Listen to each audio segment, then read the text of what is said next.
welcome to our first Department of Architecture Ekdahl Lecture for this year. My name is Matt Knox, and I'm head of the Architecture Department, and I want to welcome everybody joining us virtually for this exciting event. The Oscar Ekdahl Distinguished Lecture Series in Architecture and Design brings the finest professionals in the design and planning disciplines to APDesign and the K-State community. The series honors Oscar Ekdahl, who received his Bachelor of Architecture from Kansas State University in 1933, and was a founding partner in Ekdahl Davis Depew Person Architects in Topeka. I'm happy to report that this lecture is virtual. While virtual, our inhabitation and use of Seton Hall as a gathering place, a workshop, studio, and a base of operations continues, thanks to everyone's efforts to work safely and mask. And so we really appreciate everybody doing that so that we can continue to meet in person when possible and to use our facilities. So thank you, everybody.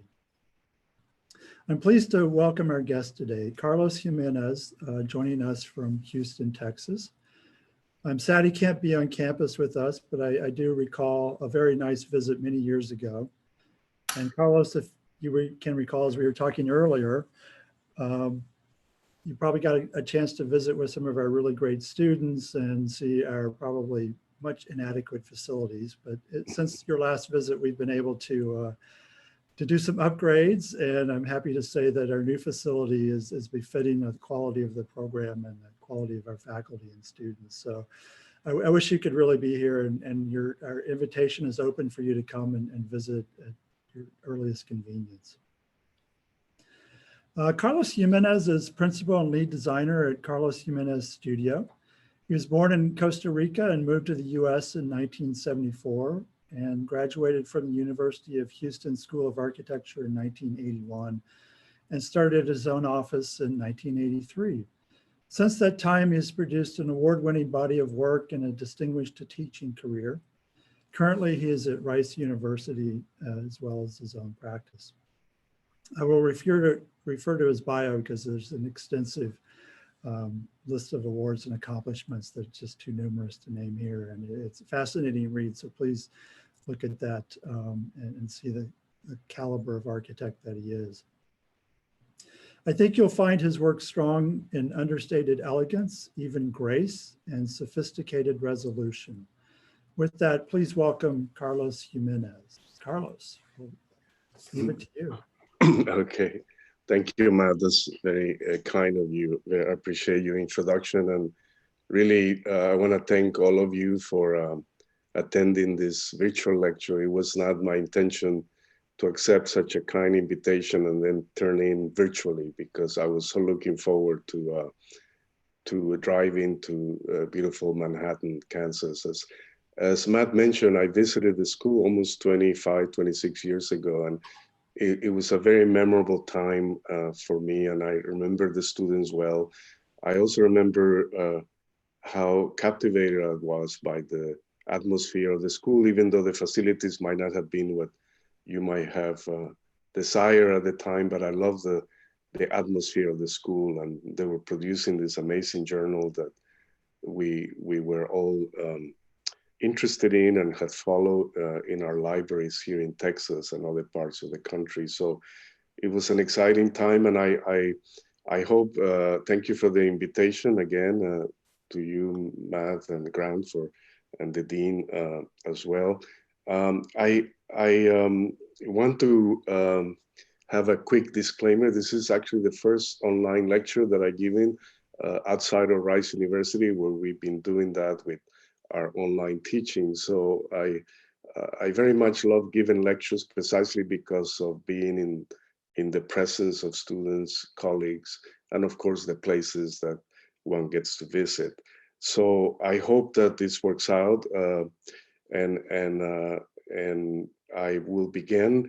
And I wanted to start by saying that this reality that we find ourselves in today is a very difficult one. I often feel that we seem to be in an exile from paradise, and what I mean by that is that we taking so for granted so many things about our lives, and suddenly we are confronted with this pandemic, this crisis in the world, and it is a kind of exile from even the basic idea of human contact has been limited, as you know. So this lecture at least offers us an opportunity to meet in this Zoom site and offer perhaps reflections that I hope can help all of us in this collective enterprise. I have prepared a lecture this afternoon, which I call Reflections and Some Recent Works. What I wanted to try today is to frame my talk with two primary reflections. The first one by Aldo Rossi, the Italian critic and architect and many other things. And the second one by the photographer, the Swiss-American photographer, Robert Frank, which I will talk about at the end of my talk. But I want to start with this first reflection, and I hope through the introduction in my lecture and through examining in detail the 4 works that I will share with you, I will also expand on the meaning of these reflections. I believe that to design and to build in the world is motivated by a reflection. And what I mean by reflection is an observation, as Mr. Rossi points out here. It's an opportunity to somehow decipher the potentials that are given to you when you're facing a project, when you're facing an opportunity to build in the world. And I was always captivated by this passage, by this reflection of Mr. Rossi, where he says, quote, perhaps the observation of things has remained my most important formal education, for observation later becomes transformed into memory. Now I seem to see all the things I have observed arranged like tools in a neat row. They are aligned as in a botanical chart or a catalog, or even a dictionary. But this catalog, lying somewhere between imagination and memory, is not neutral.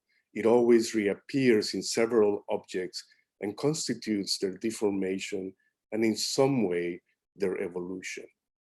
So I want you to keep that wonderful reflection by Aldo Rossi as a prelude to my talk, because I would like to begin with one of the implications of his reflection, which has to do with memory. Memory is one of the great tools that architects have at their advantage. Memory as ancient as millennial times or as recent as an hour ago. This opportunity to contain in memory the passage of time is very important for me in pursuing the works that I do. And memory, of course, is also a highly personal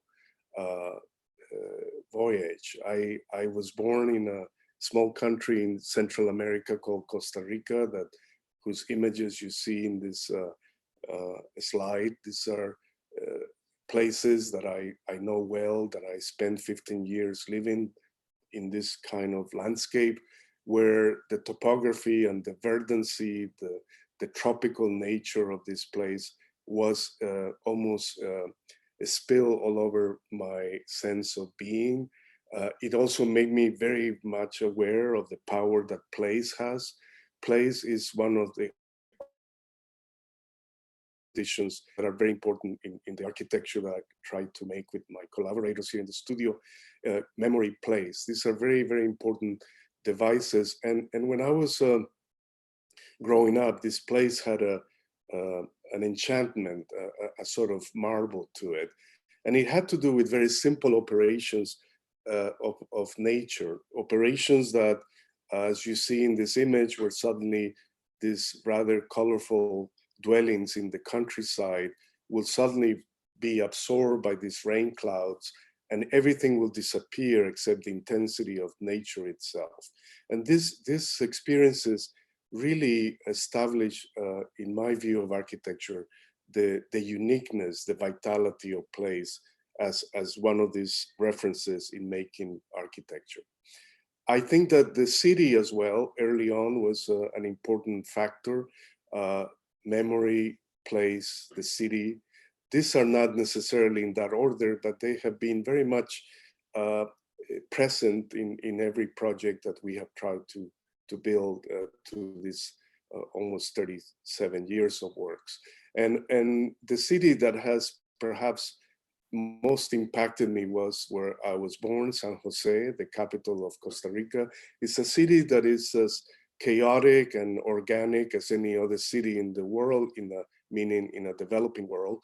San Jose enjoys the beauty of this valley that surrounds it, but it's very much a sort of mess. It's organic, it's always being constructed.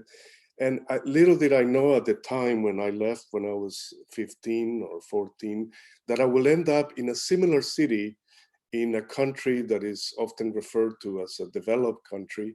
But actually I found out similar parallels, similar levels of underdevelopment through the agency of overdevelopment. And I ended up staying in Houston after some experiences here, precisely because the city held a certain attraction to me at that early time after my education. I was fascinated by the contrast of the city where I was born, where I was always surrounded by this organic chaos of the city and its beautiful nature surrounding everywhere you went, to encounter a city where everything seemed almost overwhelmingly strange to me. The flatness, the turbulence of the city, the convulsions of the city, a city pretty much ruled by projecting an image of itself. So it was a city that tried to emerge out of this flatness along the Gulf of Mexico and to imprint its willpower through this set of images, as the downtown very well encapsulates, an image of a city that is active, but in fact is a city at the time and continues still to be to some degree, a city that is almost inhabited primarily during the business cycles. So this idea of the image of the city was very different to me than a city that was almost under your skin, like San Jose was for me, the experience of the city on a one-on-one basis.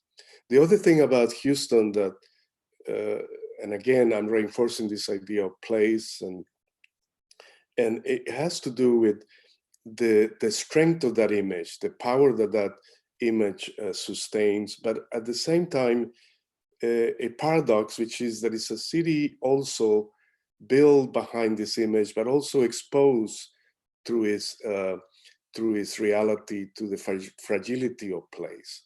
This is a city where hurricanes, as Matt and I were talking about earlier, before my lecture, hurricanes visit us ritually every fall. And here you're seeing the devastation of one of the many that have fallen upon our city. This one is Ike, and certainly the most notorious of late, which was Harvey, whose image you see here portray. And this amazing contradiction of a city that projects this image of power, of energy, of endurance, is brought always to his knees, to his, I would say, humility principle by this savagery and beauty of nature. Because as savage as it is also beautiful to see the nature operating in what it does, which it has this destiny to achieve, regardless of what is built or what not built. And so Houston for me represents perhaps the most exquisite evidence of how wrong we had gone in planning our cities. In fact, Houston to this day refuses to even accept the idea of planning, or is anathema to the idea of planning. So that the city grows similarly like the city where I was born, almost organically, but is driven more not by its own nature, but more driven by this strange formula that I have developed in understanding Houston, which I call short memory, fast profit. This is what has propelled the city to become, and it will become soon enough, the third largest city in the United States. And it is that force of its own capitalist nature that has propelled it to this level of achievement. But it's also, as short memory and fast profit demonstrates, it's a very short-sighted investment. And the city, as you see in these powerful images here, never seems to replace what it tears down with something of greater quality. It tends to settle on this basic formula of short memory and fast profit. And the city has gone through, in its history, through these transformations that are as violent as the hurricanes that visit the city. Here you see an image, which I love this image by Alex McLean, which is around the time that I arrived in Houston in 1976 or 77. And I remember the impression that this image, this reality made for me, as I was walking in this ocean of parking lot after parking lot, and later learning that these parking lots were actually former building sites, buildings that have been removed, torn down, for the expediency of creating more parking area, as if our future was already in clear evidence that we're going to be expanding and endlessly towards the horizon that had created the city. But there is hope after all, and you start to see that same image that I just showed you 30-something years later, and you start to see the gradual edification, the gradual densification of the city as perhaps its own built future within that senseless waste that the city has often celebrated without impunity. So this kind of realities that I speak about are about place, are about memory, and more importantly, I would say they deal with time. And time is a phenomena that has always fascinated me about architecture, and is the one that is often most misunderstood in a city of speed like Houston can be, because we understand time primarily as an efficient mechanism, time as a formula of commerce or markets or economics for that matter. And time in architecture is perhaps its most sublime material other than light and other such materialities that become evident in the making of architecture. And in this sense, time, I don't mean solely as something that has timelessness to it, but I also mean the ephemerality of time. And this image that I'm sharing with you now is one of my favorite Houston images, is when the storms recede. And that violent storm that visits us often through the hurricanes give way to this momentary beauty that the city reveals. It is precisely those momentary ephemeral moments of time that I have often tried to capture in the buildings that we construct in the city. And so it has been since we started my studio. I started very much with a project, my studio house, and I started to build slowly, but very very steadily as Houston was going through a good time, and I was able to do a variety of works that help me along the way. And this is one of the key projects, and it's a project that I wanted to only show briefly because when I visited Manhattan, Kansas in that wonderful 25-year ago trip, this project was featured in the journal, and I thought I will show it again, but it had just been completed when I visited Manhattan at that time. But this project talks in its construction precisely about these pleasurable moments that time constructs in the work. And so has been with other such projects and smaller projects like this one that you see here. And I'm going through a few projects that I wanted to introduce to those that might not be familiar with some of our work, more to show the variety of projects that have preceded the four distinct recent works that I will examine with more attention. But these are just a catalog of some of these projects, and I've been very fortunate to travel and build in other parts of the United States, like here in Williamstown, Massachusetts in the early 90s, or in Austin, Texas, where we had done a couple of projects such as this library, detached library in a private property, or in Indiana, where we built a few projects in the late 90s in Columbus or in Indianapolis. This is a mortgage company that we did along the highway that connects Fort Wayne with Indianapolis. And then projects here in my own city for the university where I teach, Rice, where we had done a master plan and developed these storage facilities for the university. So this is a kind of range of projects just to get you a little more familiar with the kinds of works that we have been doing in the last 36, 37 years.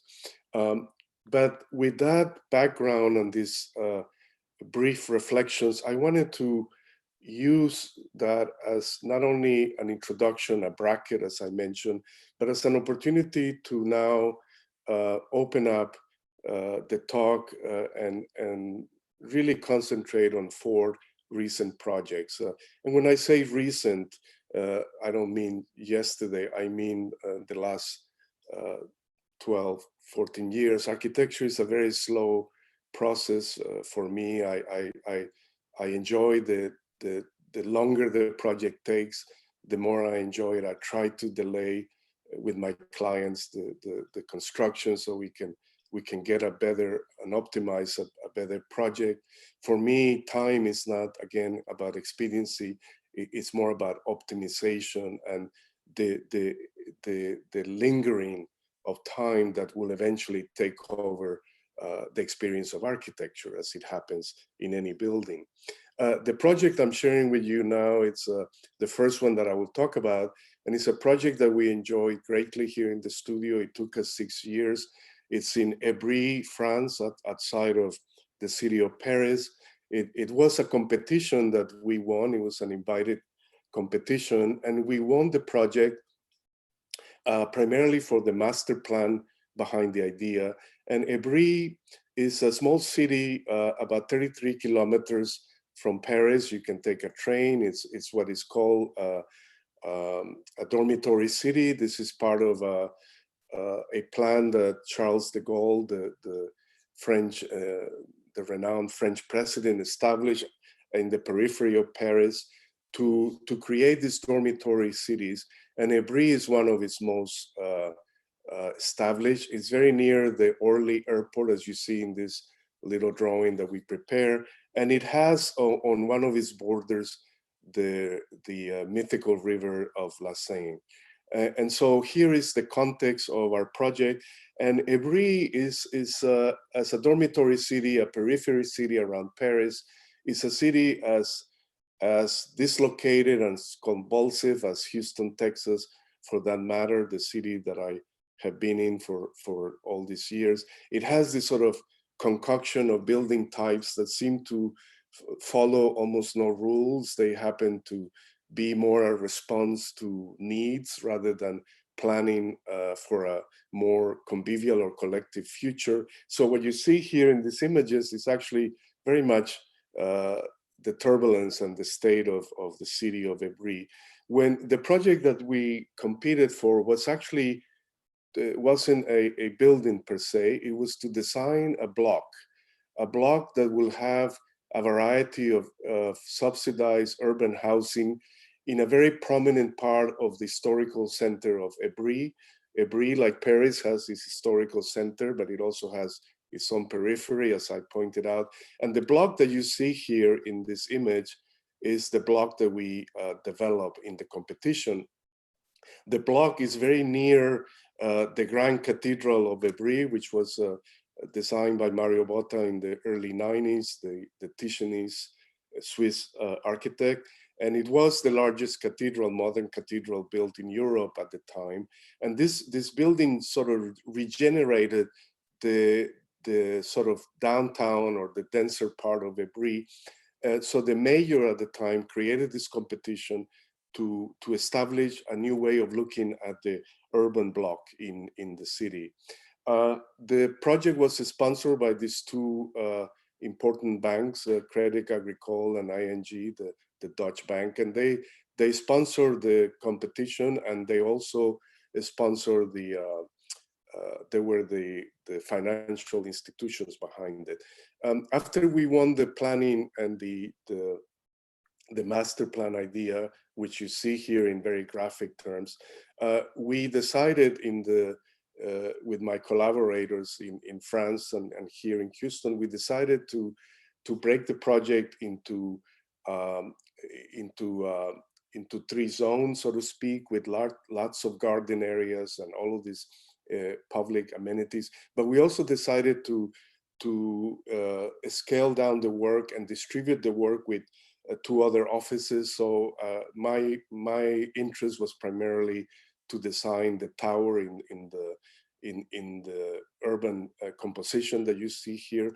Klaus and Kahn from Rotterdam designed this larger building, and a local office from Paris, Beckman and Thorpe, designed the other buildings. And this was a very much an intentional condition that we were very much advocating from day one, to establish this sort of collaboration between the three offices to produce not simply singular buildings, but actually to produce a block that will have this liveness and this public amenities, and to explore how the European, at least in this part of Europe and this part of France, how the block could be opened up without creating a sort of claustrophobic density. And it was very important for us, at least in our building, to have as much light available to the apartments. The apartments in this complex are very small.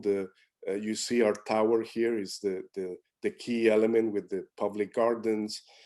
And our clients are really all of the immigrants or second generation immigrants that, as you might imagine, live on the outskirts of Paris, and they cannot afford to live in the central part of the city. So many of them live in cities like Évry. So our project in Évry was really tailored to accommodate all of these citizens, new citizens of France, who come from former colonies, as you see, or from different backgrounds or other European countries. But the idea was to have this community in this single experimental block.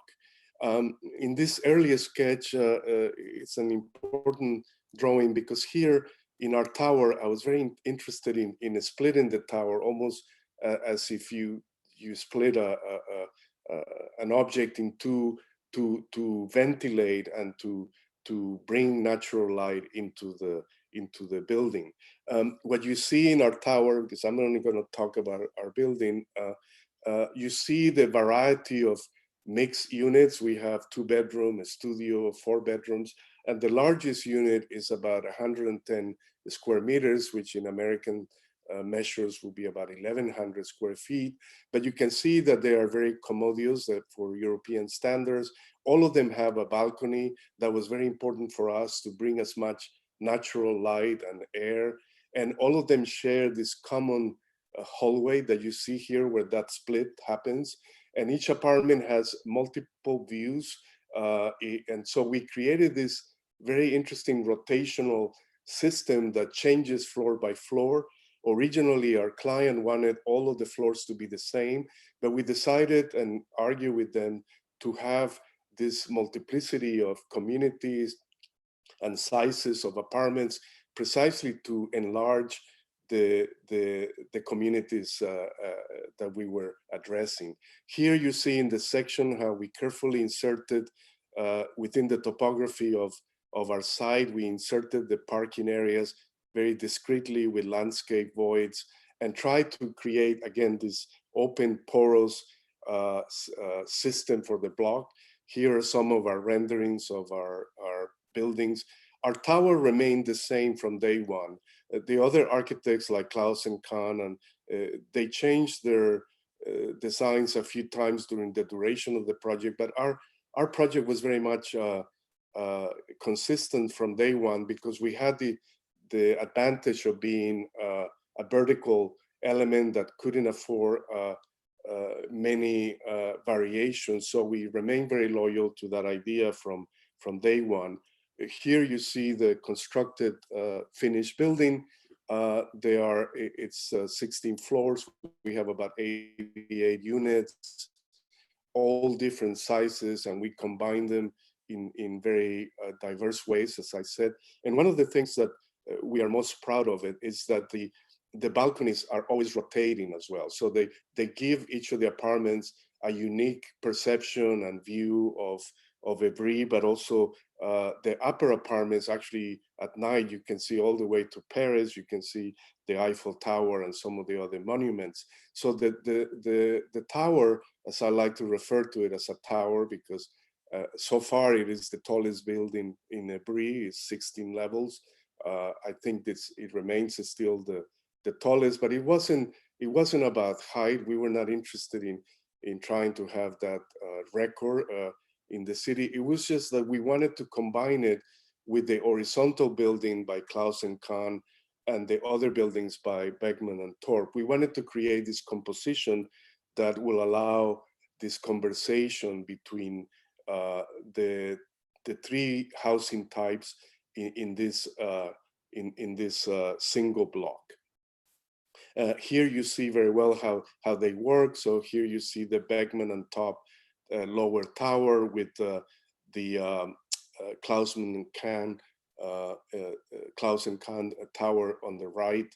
And you see how our landscape strategies, which we all collaborated on, help to aerate and make this block very porous. It's a very lovely feeling when you're there, because you don't feel the horizontality of the Dutch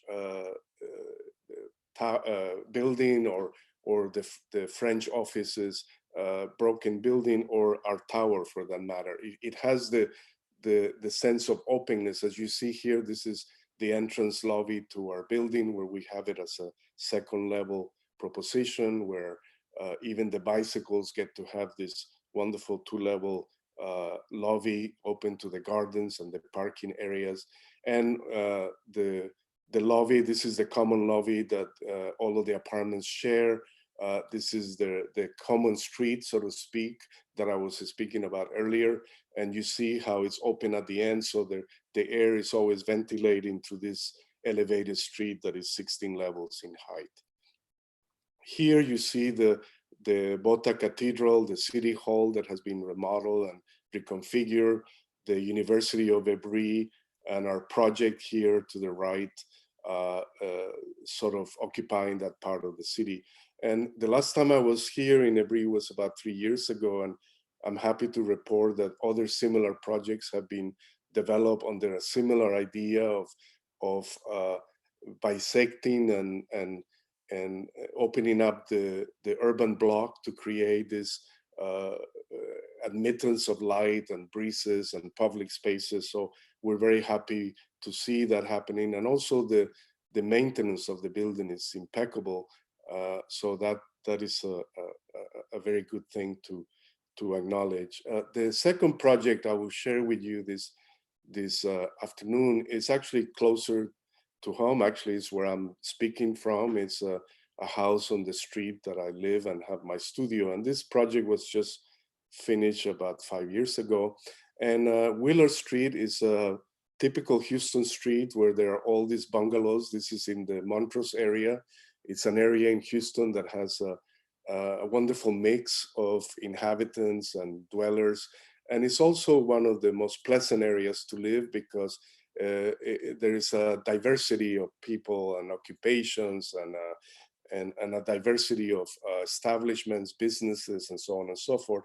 And this is where a street that I accidentally discovered when I was almost a student going to Texas Art, which is right here on the right.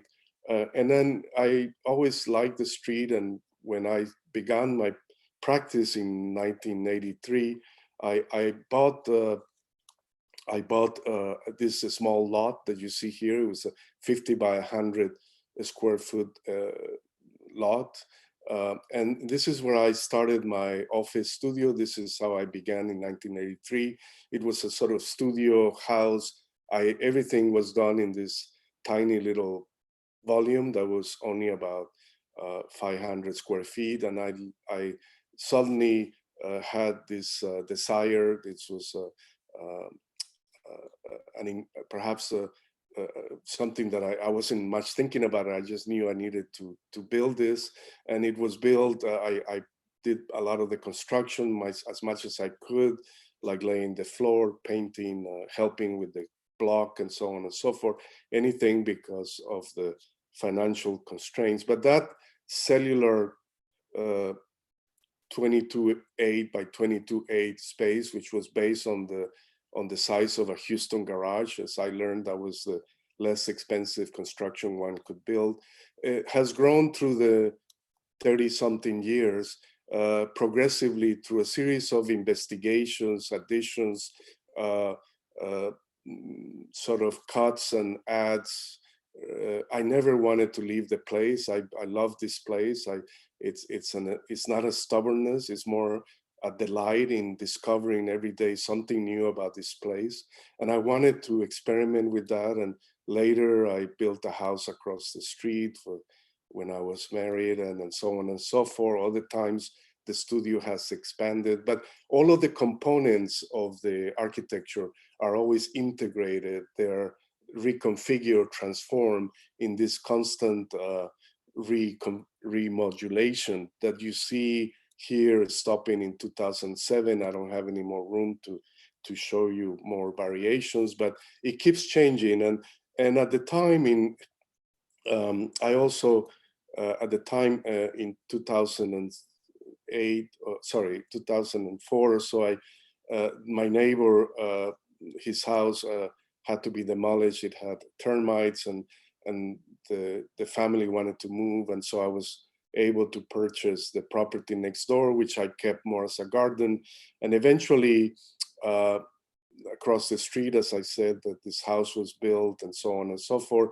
The studio, I'm just giving you a little bit of a glimpse of some of these spaces and how they have grown from that cellular one-room garage studio house into this variety of spaces that have accumulated through time, that are a kind of, in many ways, biographical sketch, but it's really more about this pleasure that I derive in place, memory, and time that I have alluded to in the beginning of my talk.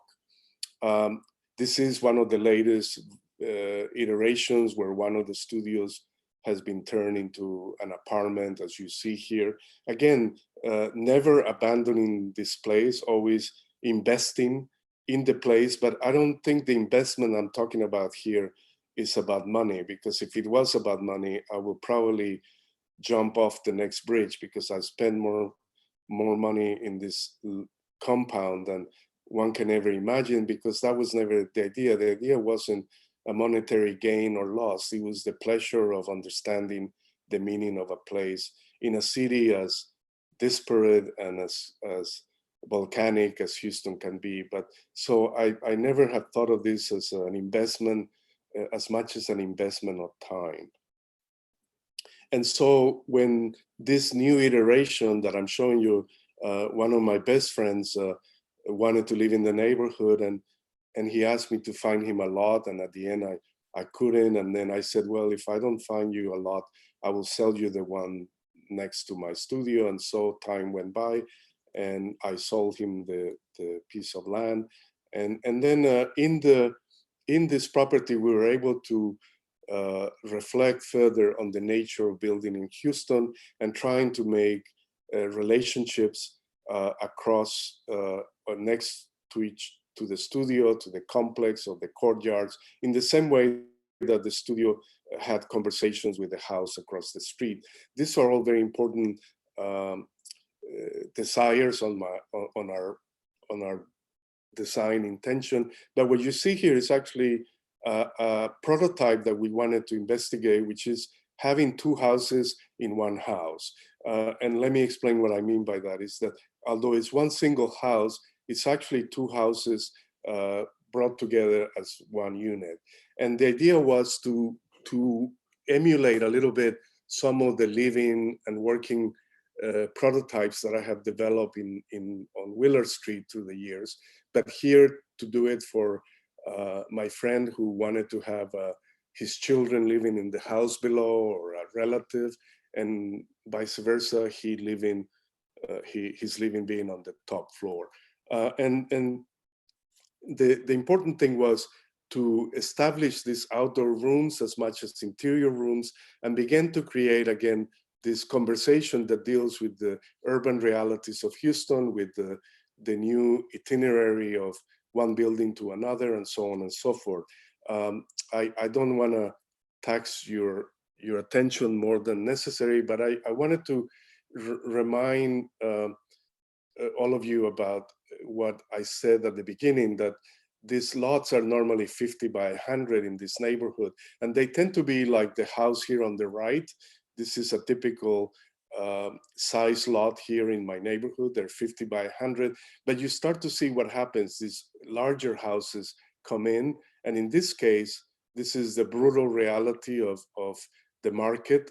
This house you see, double house, these two townhouses are very greedy. They take over the entire property, as you see. They go all the way to the property lines. You have to enter the unit through a blank facade because you cannot have as many windows. What is most critical is the garage and its advertisement of this earthly possessions, or the porch that advertises another kind of disjointed or removed life from the street. But these are the kind of what I call this almost obese houses that take over the entire property, and all you have is an air conditioning running all day long, because there's not even a place to be outside in a courtyard or an open space. So these are the realities of transforming these 50 by 100 lots to its most utmost value in terms of again monetary value, to get the biggest return. And it's always tragic because the fronts tend to have some kind of historical pedigree, but on the sides they're usually even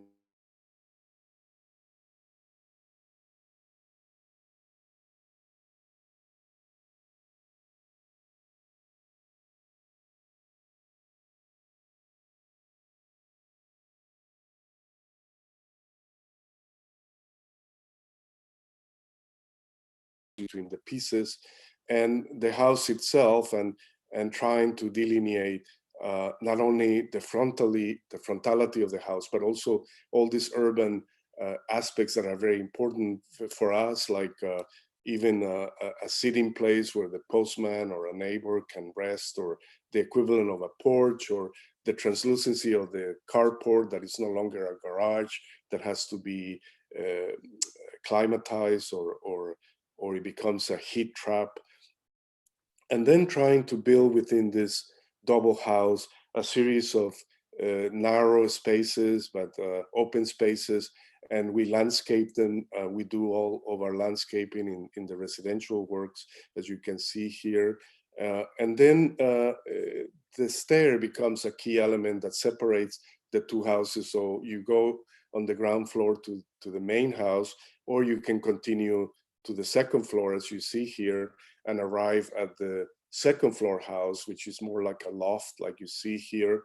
And that gives you a whole different feeling of the landscape around you, or the trees that we have planted. Or to the left, you can now view into my studio. So the conversation, again, is no longer about an isolated object on its site, but it's a very conversant set of pieces that are engaging in this larger transaction and enterprise of simply acknowledging the existence of each other, not simply being an island within the site. just details of the architecture and incorporating everything about the surroundings. The third project is actually a project that we also just completed about 4 years ago, and it's in Marfa, Texas. That perhaps many of you know about Marfa or have heard about Marfa, but Marfa has been a very blissful place for me, particularly as an artist, as a traveler. I have enjoyed the arts in this beautiful part of Texas. Certainly the works of Irwin, Donald Judd, and so many, but it's in a part of Texas that is all along the border, as you see here. These are some of examples of projects that through the years we have done.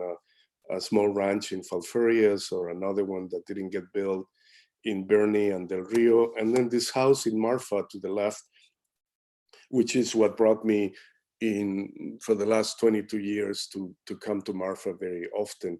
And Marfa, as you see in this image, is just a small town of a city's fabric, of a small city fabric of about 2,300 inhabitants, but it has this very fantastic location, which is in Southwest Texas, in this incredible desert of the Chihuahua Desert. And the beauty of this place is its atmospheric turbulence and these atmospheric changes that my friend and colleague Stephen Fox has written about in this ever-changing qualities of the atmosphere. And one of the beauties of the town is its main street with the courthouse, and then a phenomena that occurs here that 24 hours a day, 24/7, the train from New Orleans all the way to Los Angeles traverses this track relentlessly at different times during the day and shakes the town and creates a commotion during the day. But other than that, it's a very placid, very serene place, as you see in these images, almost like nothing seems to be happening, but actually a lot is always happening because it has become a kind of art mecca.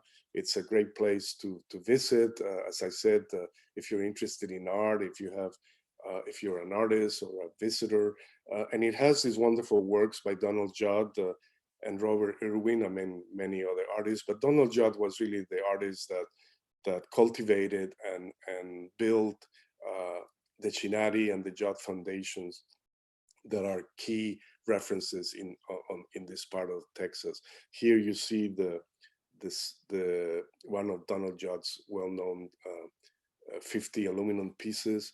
And through my experience in Marfa in the last 20, more than that actually, because I went, the first time I went in 1993, I think, but we've done, in red are projects that we have done in Marfa. In green, you see projects that I've done with students from RISE or other entities, symposia and so on and so forth. But here is the Chinati Foundation, and this is the house that we did about 20 years ago, which it's more like a small scale hotel because it's a very large house that is in the middle of this desert overlooking the amplitude and the beauty of this landscape that you see in this image.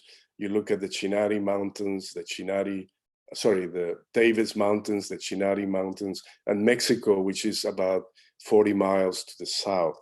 So this is the kind of locality. Here you see this house that we built there, and you see how it's trying to negotiate the vastness of this landscape and all of the trees that we planted to ameliorate and to negotiate the harshness of this landscape. And the Davis Mountains in the distance.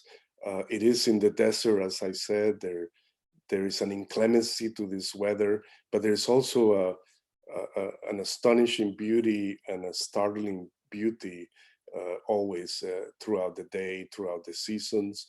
And just some brief images of the house. This is a very important view from the main living room of the house, where you see that train that I was talking about that crosses Marfa in such high speed. It rumbles, it creates a sort of audio friction in the town. It's very loud. But then when you sit here in the distance, the train appears very, very, very slow. It just becomes this beautiful line that crosses the horizon. And it's even more magical when the light conditions change, as you see here, and that train might seem like a silver bullet crossing the landscape, or if it is very much a mist, all you see is this yellow line. It's a very startling, exquisite sight. But this introduction to Marfa is really to show you the hotel that we had just finished here, and we've done other nearby projects, but related somehow to the Hotel St. George, which was actually, it's on Highland Avenue, the main street. Here is the railroad track. These are some of the Chinari Foundation, the Judd Foundation buildings. But what you see here is the context. We're really in an area that it's sort of in the setbacks of the Railroad Commission zones. As you can see, it's very tight. And our hotel is in here, number 2. And there was a hotel here many years ago.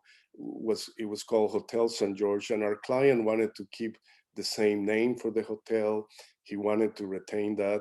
And we, in the process of designing the hotel, we found all kinds of memorabilia, and this one is one of my favorite ones, which talks about the Hotel St. George as being this very critical public amenity for the town, and it was obviously a different time lapse. But the beauty of this caption is how it talks about being a public animated place, and that made an impression on all of us. And we inherited this building, which was the building that replaced the old hotel. And it's owned by our client. It was owned at the time by them as well, but it was it was being rented to other tenants. And then it had this wonderful bookstore in it that the Crowleys started here at the time. And you see the existing building. This was the state of the building when we found it. We were working with the existing perimeter of this building. We did a study that demonstrated that this had an incredible structure where they could have built 7 levels if they wanted. But we decided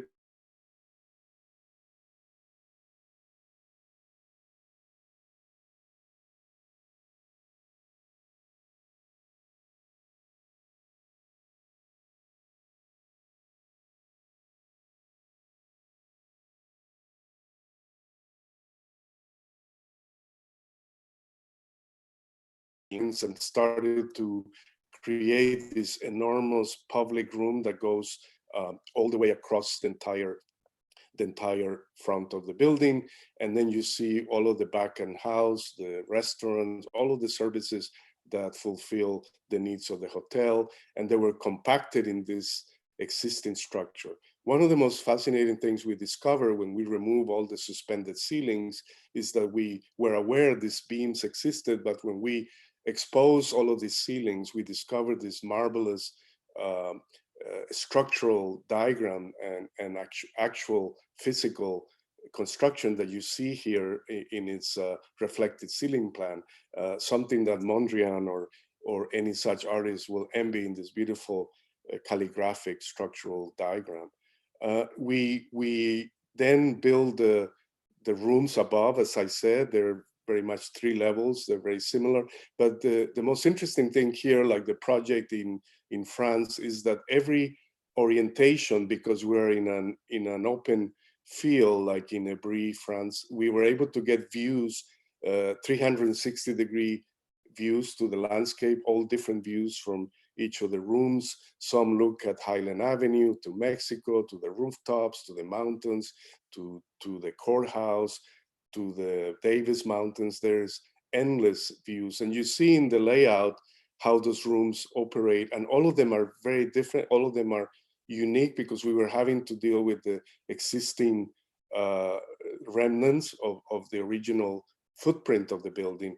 And what we did is we created this very unusual room, which is very long, which gives the hotel room more depth.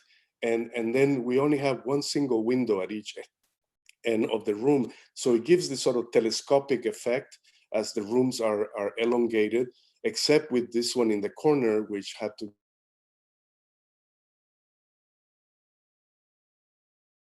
usually, if I can, I like to stay in that corner one because it has a beautiful view of the Davis Mountains. Even though it's the smallest room in the hotel, we also have some corner suites and so on. But the rooms are all different. 55 rooms, very different. But as you can see in the elevation, this is the transformation that we did.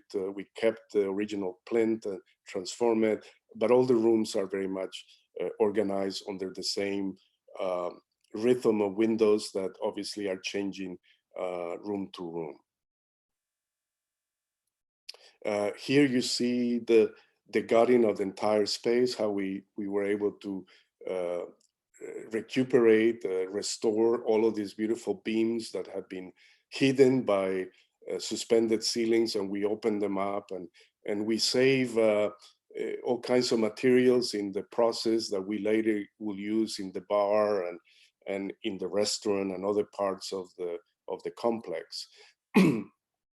This is a view from the bookstore looking out of the lobby, and some of the rooms looking out. This is in the 3rd level, and you can see that in Marfa, the tallest building is the courthouse, so we had to be very careful not to break that. But when you're in the 3rd level, you're already high up and you can see the landscape beyond. And then here is a beautiful image by Paul Hester that shows that amazing landscape, atmospheric landscape that I was describing at the beginning, which in Marfa changes dramatically from half an hour to half an hour, or even faster sometimes. And now I'm going to finish with our 4th project, recent project, which is being completed as we speak. We're getting our certificate of occupancy. And I wanted to target the talk to just these 4 projects in detail, just to, and have the others earlier as a background, because I felt that it's not so much the scale of the work as much as the opportunity to work on such different architectures, and you know, like, we try to, as much as we can, to not be pigeonholed to do only one type of project type, because that's a very tempting situation. But in this case, I was very gladdened when this commission came through for a Buddhist center. I am a great admirer of Buddhism. In some ways, I am what I like to tell my friends, a kind of mix of a Catholic and Buddhist, some kind of hybrid. But I very much have learned greatly from them in these 5 years of working with them. And the project is in a section of Houston. This is a general side of Houston, and it's in the northwest of Houston, off I-10. This is in the center is where we are right now. This is where I am, where Rise downtown medical center is the center of Houston. And this is a Spring Branch. It's a very nice residential neighborhood that has, like anything else in Houston, a disarray of building types surrounding this residential enclaves. But this is the condition. This is our site. And this is to give you a sense of, this is the welcome to Houston, Las Vegas. This is what this type of landscape looks like. And it's one where, amazingly enough, other religious activities and temples like this one or this one, there is even another one here. This one is some kind of evangelical something. We don't know what's happening behind this building. It's a very mysterious building. These others are more emblematic of, I believe this one is some type of Episcopalian, and this is a Czechoslovakian, Polish Virgin. I forget the name, I apologize. But anyway, as you can see, it's a mix from HR Block to Cash Store to everything. As I said, welcome to this kind of landscape that is the landscape that it is the culture that we have deployed outside of our central area in Houston. So it's very much like this in many parts of the city. But the beauty of this site is that Blaylock, where the project is located, it's surrounded by this residential neighborhood. So it's quite pleasant to drive to the neighborhoods and then face the Blaylock a little more sensitized, perhaps. Now, our client is a very interesting Buddhist congregation. They are from South Korea. It's a contemporary, or they would like to say, a modern type of Buddhism. It was founded in the early 20th century, and it's an extraordinary idea that they have persevered through sometimes difficult times, and now it has become a better known institution. Their major headquarters in the United States are in New York, in a beautiful setting that Hanrahan and Myers designed in outside of I think it's near Ithaca, if I'm not wrong. There's beautiful headquarters where the priests, the monks are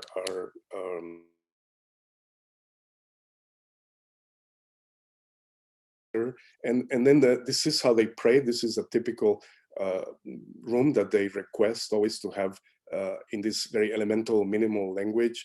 They have this shelf, and then they have this symbol which is called the won, which in Korean means circle, which you see here, the equivalent of any other faith-oriented symbol, but here it occupies a central space.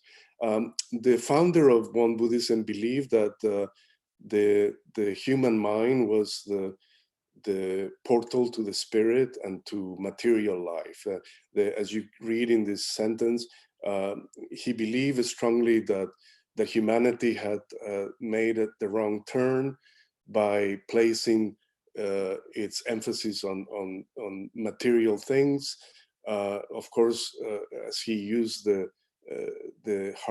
completely enslaved by material things, and as we know in our times, we're really being made aware of that by our abuse of how we have treated our environment, our culture, our sense of humanity. And so this individual somehow took Buddhism to another level of understanding through modern means, and it's a fascinating set of readings in his scriptures, the text that he wrote.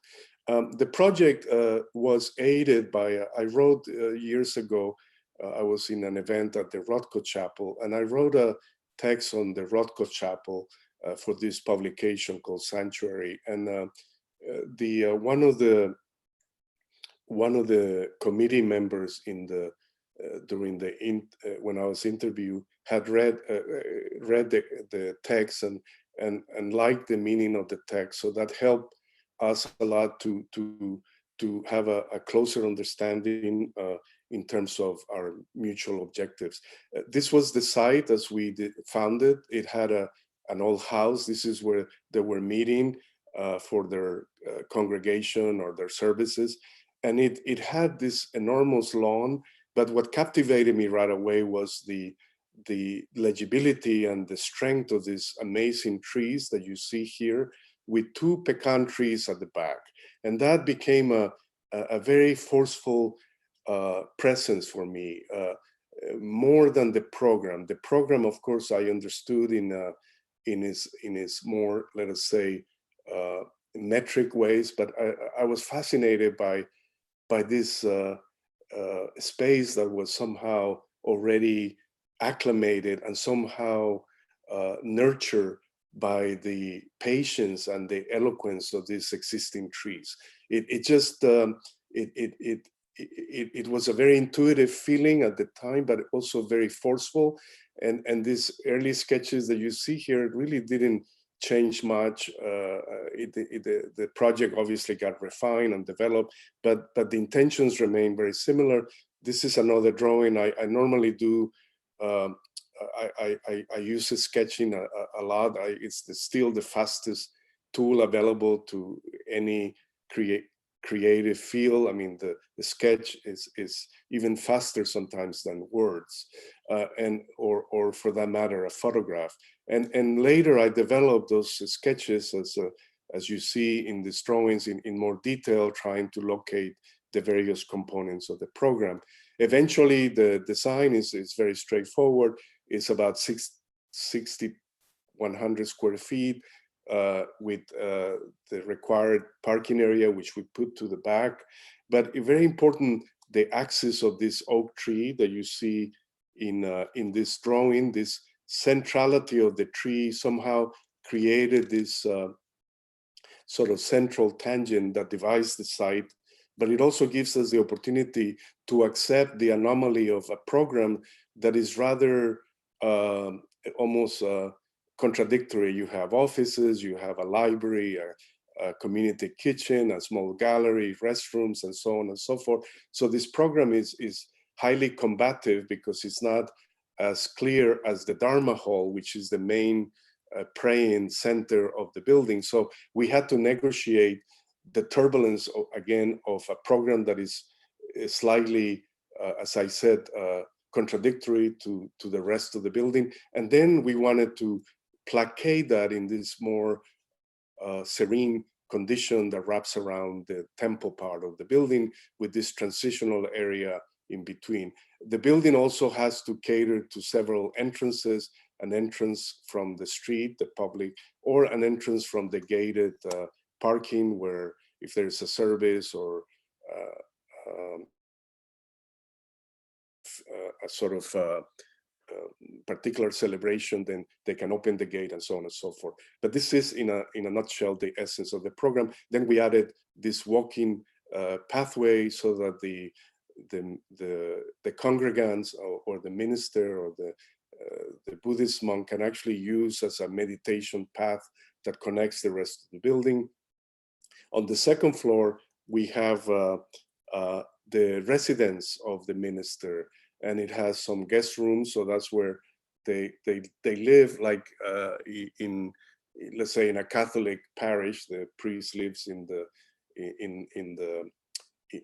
grounds of the church. But here we compacted all of that within the section to give us more height in the Dharma Hall that you see here in this image. Again, the elevations are very discreet, very carefully reflective of this almost contradictory programs, as I mentioned, because they're not necessarily balanced. They need to have this type of spaces. Here you see the second figure, which is what I call the Dharma Hall. This is where they pray. This is where they officiate their rituals. And you see it here on the construction. Here we were testing the scale of the won symbol. This is it has just arrived from South Korea.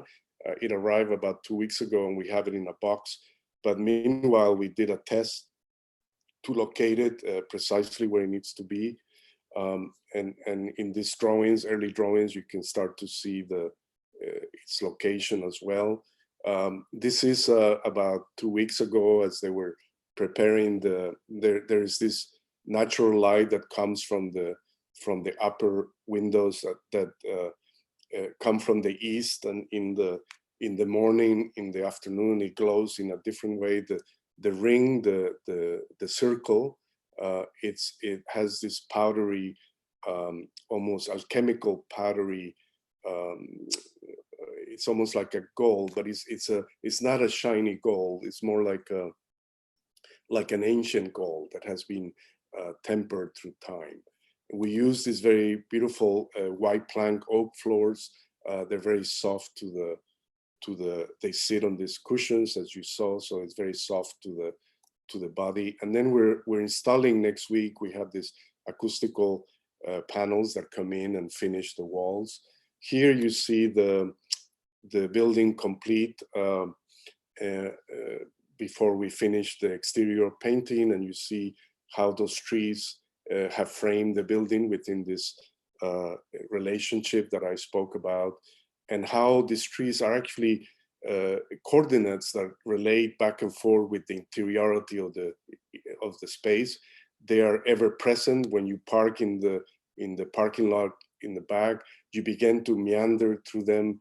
They become a gateway into not so much the parking zone, but into the building itself. Or as you approach the main entrance, which is from the parking lot, you're able to be cognizant and very much sheltered by these beautiful trees that we did everything possible to preserve. Or sometimes when you're walking in that meditation ring, the meditation path that I described, you don't see the neighboring buildings, which are not, they're the typical buildings I show you in the first images. They're not, they're all sort of run down and all that, but this upper wall allows you to concentrate primarily on the sky, the branches, the ground, and this beautiful image that Paul Hester took, the photography I work with is quite beautiful in the way that the shadows seem to extend the tree, almost like we suddenly see this sort of optic illusion of the tree grounded to its soil in this beautiful shadow play. Just little details that all the spaces are very modest. Our budget was very limited. Here we had a budget that it's beneath, it's not extravagant in any way, so we try to do as much with it. Nonetheless, we got amazing materials, this beautiful inch-thick marble that is slightly rough on the hands, but it's very beautiful, and we found it because it was almost rejected in a quarry, and so we were able to reutilize it in this manner. This is the living quarters of the minister. This is the main place where he or she will live, and it has some guest rooms to the right on the left. There's a kitchen in front of the table. So it's very, very modest interiors, but we also use the same oak, the solid oak floor as we did in the temple. And of course, the tree, which became always the focal point of the project, which you see here in the finished image of the building seen from the street with all of its, this is a car repair shop, this is a steel masters, and in the middle of this turbulence, as I like to call it, you can find this quietude, this serenity, this spiritual reservoir, this sanctuary that makes you forget momentarily the often sad state that we find ourselves in our material pursuit and how we have abandoned the more important pursuits. And I end my talk, as I said at the beginning, that I wanted to bracket it first with that beautiful reflection by Aldo Rossi, where he states how observation is really the true education of an artist, of an architect, of a musician. Craft certainly is important, so is knowledge, but observation is really the key emancipator of the imagination. And so I wanted to end with another reflection by one of my favorite photographers, Robert Frank, who did that seminal book, The Americans, which is one of the great literatures of photography. But in an exhibition that I was in Sao Paulo, Brazil, 3 years ago, and I saw this exhibition by the photographer in this beautiful institute dedicated solely to photography, and I found this image in the gallery. It was later documented. It was documented in one of his books, but I found it, and I was astonished by what it says, and I want to read it to you. And it says simply, I suppose my photographs are of things I don't want to forget. My instinct tells me that they are important. They are quiet. They demand no attention. They're not empty. And I wanted to end with this quote, particularly with the Buddhist temple in mind, because what I have learned from my experience with this marvelous faith that refuses to create friction in the world. They don't compete with other religions. They live in a state of grace. They live in a state of emptiness because they know that that emptiness is actually its opposite as well, which is fulfillment. So that is the end of my talk, and thank you so much for your attention. I hope I didn't extend my welcome, but I'm happy if there are any questions or thoughts to oblige. So thank you all. Well, thank you so much, Carlos. That was tremendous. I feel like I need to provide an audience applause track, kind of like the NFL on these empty stadiums. It's the perils of the virtual lectures is you miss that audience interaction. But thank you so much. We do have a few questions if you've got a couple minutes. Yes, I'm happy to. I love questions, so I don't mind. I think one of them is a great question from a student. I would love to know how you draw your trees. And it kind of segues into your drawings, I think, do have a very, beautiful, stylized appearance to them. I don't know if you wanted to say anything about why you choose to draw in the way you do, because it is just quite beautiful. Well, you know, it's interesting. Well, I have hundreds of drawings of trees that I do, especially when I travel and I find trees, and I can't help but, and sometimes I draw them from memory if I don't have my sketchbook or a pencil. So they sometimes appear a bit odd, but in most cases I draw them on site. And when I draw trees, I'm always interested in the articulation of even their convulsive roots, or sometimes their branches, or sometimes even you know, it's hard to catch in a drawing the movement of a tree, but if I sense that movement, I tend to show the direction that the wind was blowing. Obviously, those are very personal, internal, let us say, hints that I give myself. So later when I go back and look at a drawing, I remember where the breeze might be coming from, or I will make an arrow. But I love drawing trees, and it comes really from, I even draw trees in the air sometimes. You know, I have to describe a tree, so I use my hands, or I make the branches move away from my fingers or sometimes it's also a description of a tree can be very as beautiful as a sketch might capture that encounter. The memory of a tree can be as important, and I find trees very powerful in architecture, and to understand them. And I said recently in an interview with a student that I try to live a very serene life, but if I had an envy, it's of landscape architects that plant their trees, and they somehow plant them and they see them growing and benefiting this larger area. And I find that very moving as an experience in the sense that the tree is nurturing its surroundings. And I like to think of, in more modest terms, of my architecture as something like that, or at least that's what I aspire for. Because I much prefer an architecture that makes you forget architecture. I don't want to be reminded of it. I want to be in the experience of architecture, which is something you cannot really often describe. You know, it's a feeling.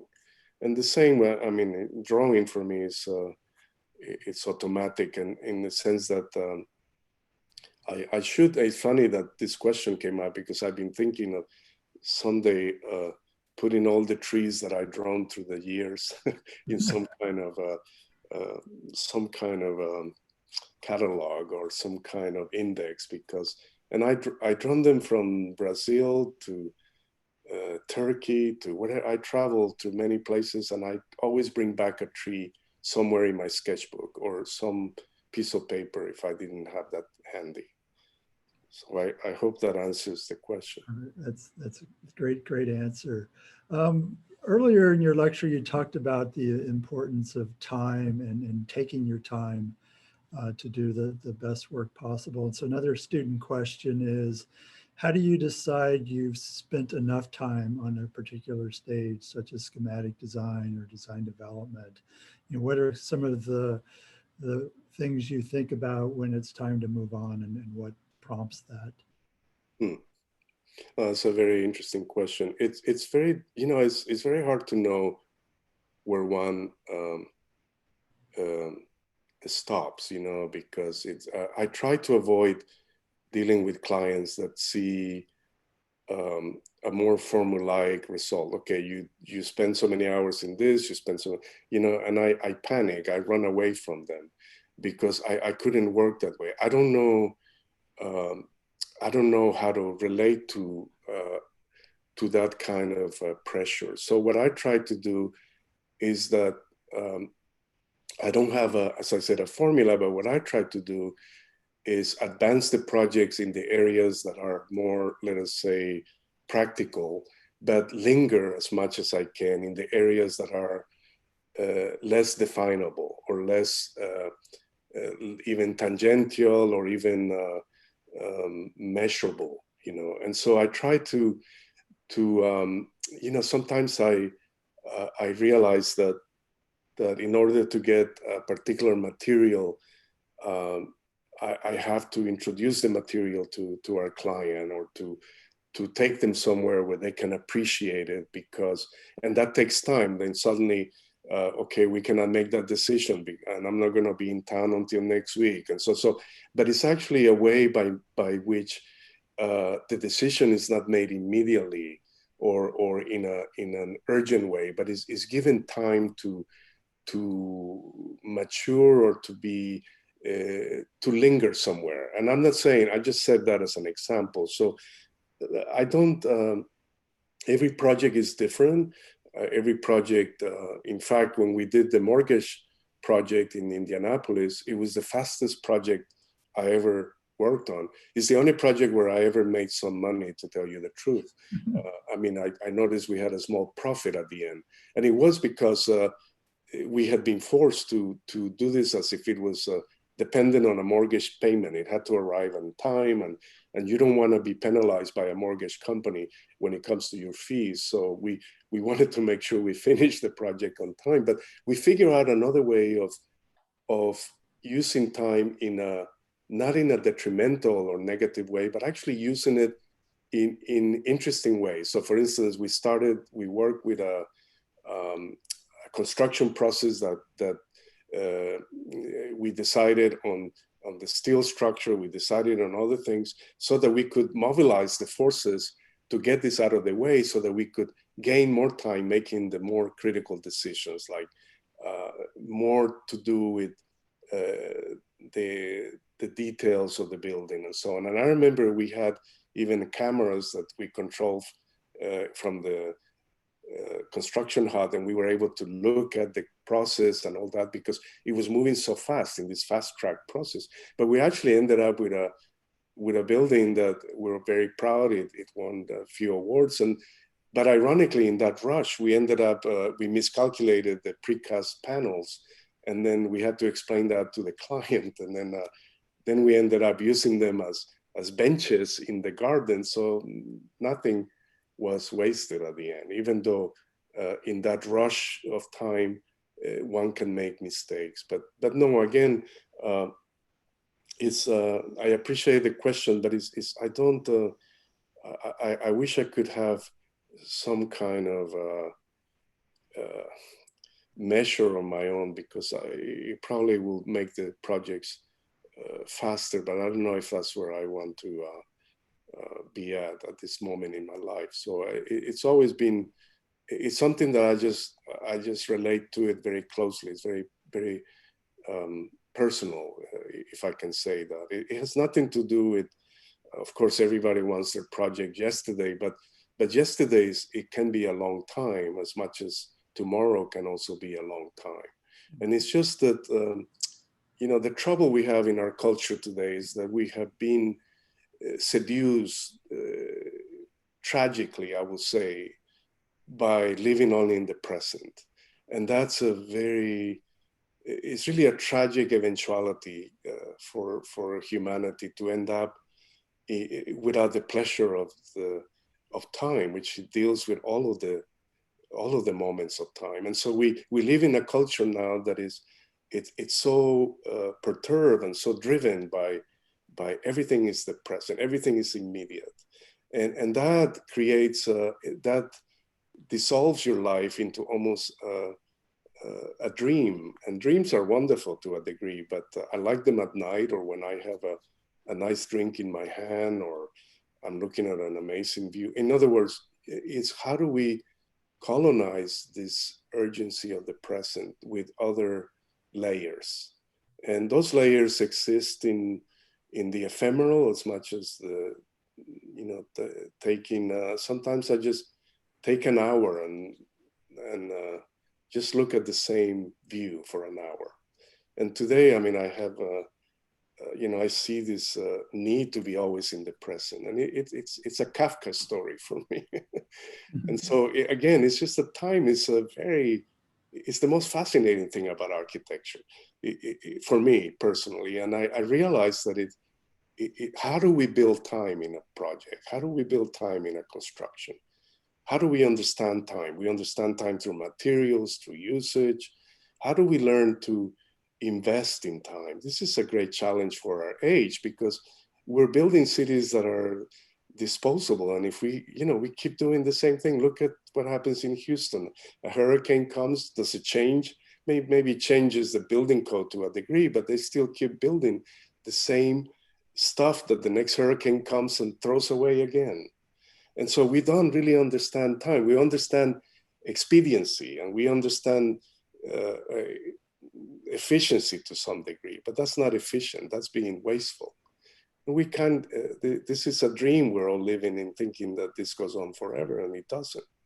And so I think that I tell my students often that if I could teach you anything, is to appreciate time, then I have done a good job as a teacher.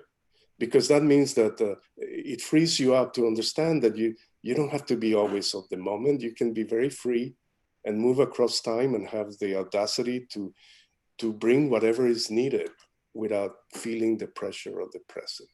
And the present is oppressive. It overwhelms us. Look at the world we live in today. I mean, you can't get away from it. Maybe, of course you can, but what I'm talking about, what I'm talking about, is inescapable.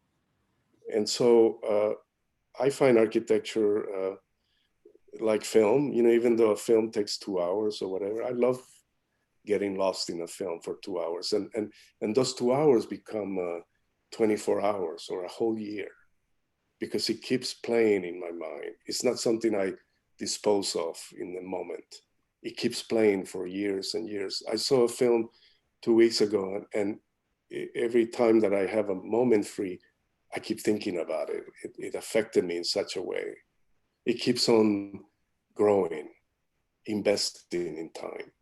And this is where I think we will become better architects, better designers, if we were able to occupy the myriad of potential that gives us, because we think about materials, we think about sustainability, we think about so many issues that deal with time. Architecture is, as Aldo Rossi put it so beautifully, build time. Yeah, very, very well said. Well, I think we need to end on that. That was really great. I think thinking about time and what we're doing,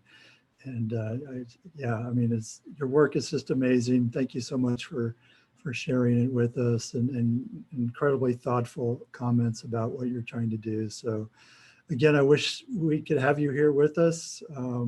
Again, the invitation's open. Hopefully we can have well, thank you, Matt. I appreciate that. And really thank you, the students or the audience or whoever endures a Zoom meeting like this. But as I said,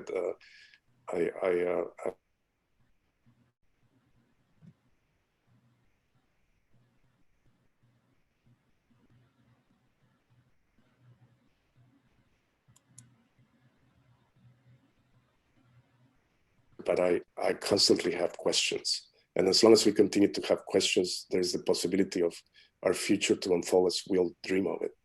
But that's really the last thing, perhaps, to leave you with an optimistic. Excellent, excellent. Thank you so much. Thank you all, and have a great week ahead. All right, you too. Goodbye. Bye.